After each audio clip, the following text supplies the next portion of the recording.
24 घंटे पहले तक ईरान को धमकी देने वाले डोनाल्ड ट्रंप अब शांति की बात कर रहे हैं। हालात ऐसे हैं कि जिस हॉर्मुज में जहाजों की सुरक्षा के बदले ट्रंप सिक्योरिटी फीस वसूलने पर अड़े थे, उसी हॉर्मुज में ईरान की शर्तें मानने के लिए मजबूर नजर आ रहे हैं। सिर्फ इतना ही नहीं, रिपोर्ट्स है कि अमेरिका खाड़ी देशों से अपने बेस भी खाली करने की तैयारी में है।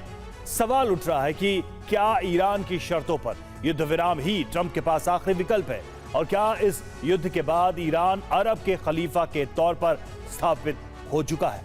इस रिपोर्ट में ट्रंप हर हालात में ईरान युद्ध से बाहर निकलना चाहते हैं, लेकिन लाख कोशिशों के बाद मुश्तबा को अपनी शर्तों पर राजी नहीं कर पाए।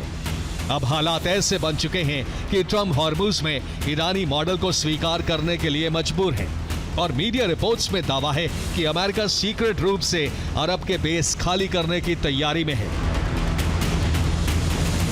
दावा है कि अमेरिका ने ईरान को हॉर्मुज पर प्रस्ताव भेजा था, जिसमें हॉर्मुज का प्रबंधन ईरान और ओमान को सौंपने की बात थी।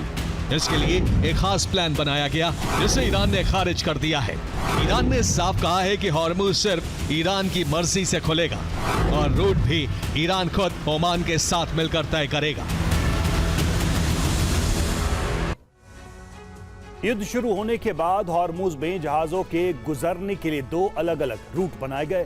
पहला रूट ईरान के पास से गुजरता है, जिसमें 2 लेन हैं, एक हॉर्मुज में प्रवेश के लिए, दूसरा हॉर्मुज से एग्जिट के लिए।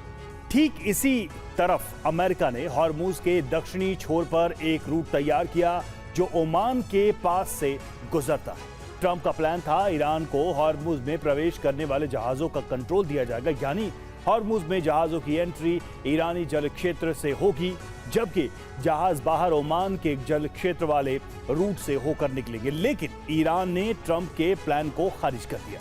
वो ट्रंप के प्लान को स्वीकार करने के लिए तैयार नहीं है।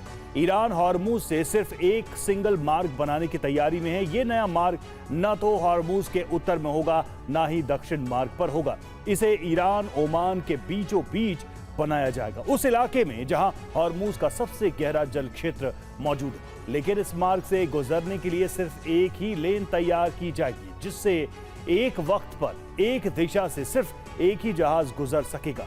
इसमें प्रवेश से पहले ईरान और ओमान की इजाजत लेनी होगी, लेकिन खास बात यह कि इस लेन की सुरक्षा का पूरा जिम्मा ईरान अपने पास रखेगा। इसमें ओमान की कोई दखलंदाजी नहीं होगी। ईरानी अधिकारी दुश्मन देश से जुड़े जहाजों को रोककर जांच कर सकेंगे। कई मीडिया रिपोर्ट्स इशारा करती हैं कि अमेरिका चुपचाप अरब से विस्थापन की तैयारी कर रहा है।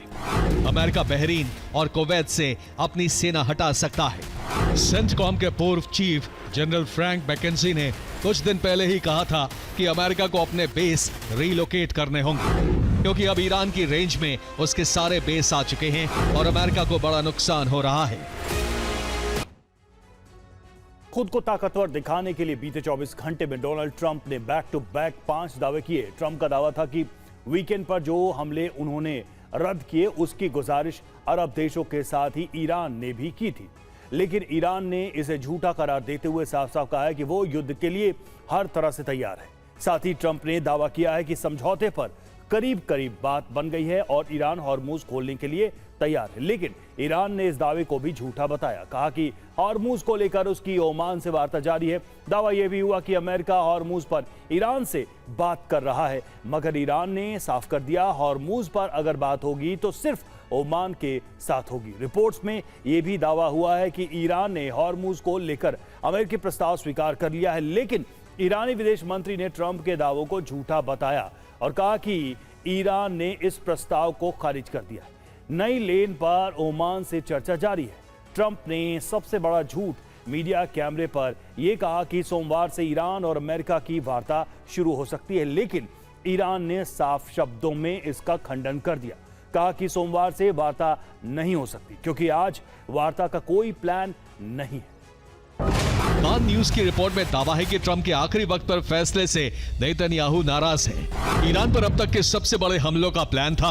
इजराइल को हमलों की जानकारी अमेरिका दे चुका था। नेतन्याहू ने कहा है अप्रत्याशित फैसलों से ऑपरेशनल प्लानिंग पर असर पड़ेगा।